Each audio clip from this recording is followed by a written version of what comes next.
watu wamelizoea sawa, ni jambo ambalo watu wamelielewa kawaida, lakini natamani Mungu alilete kwa Roho wake mwenyewe na kusudi lake likatimia kwa ajili yetu.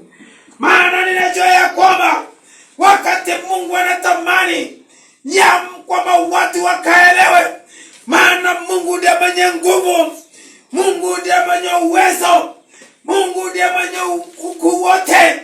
Hakuna Mungu mtu atakayeweza kumpinga. Wakati Mungu anataka kukubariki, wakati Mungu anataka kukuinua, wakati Mungu anataka kufungua njia, hakuna mtu atakayezuia. Nakwambia hakuna mtu atakayepiga. Maana Mungu akiamua kutenda jambo anatenda. Piga Yesu makofi. Bwana Yesu asifiwe. Amen.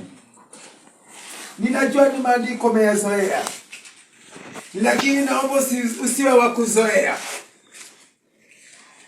Naomba Mungu akutende jema. Yaani usije ukawa mtu wa kuzoea maandiko tu, lakini natamani maandiko unapoyasoma na kuyaelewa na kisha yakaunga jambo jipya kwa maisha yako, ninaamini itakuwa baraka kwako, ninaamini itakuwa utukufu kwako wakati Mungu atashuka kwa ajili yako. Tuangalie kitabu cha Marko, ule mlango wake ni wa 5. Nasikia neno nilizungumzia mchana wa leo. Hata ingawa shetani alimtesa huyu mama, mstari wake ni wa 25.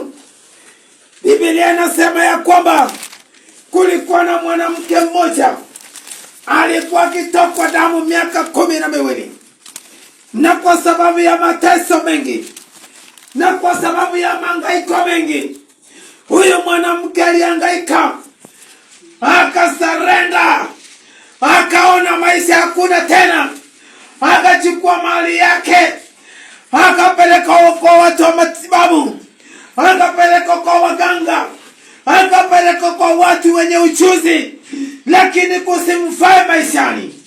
Biblia inasema ya kwamba wakati huyu mama alipokuwa katika hayo maisha, baada ya kugharamika, kila kitu kimeisha kwa mama, kila kitu kikao kimeangamia.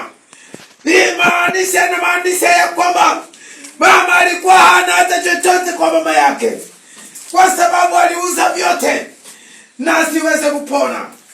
Haleluya. Amen. Bwana Yesu asifiwe. Amen. Ninataka usikie habari njema. Hii ni habari ambayo inakuja kwa ajili yako. Hii ni habari ambayo inakuta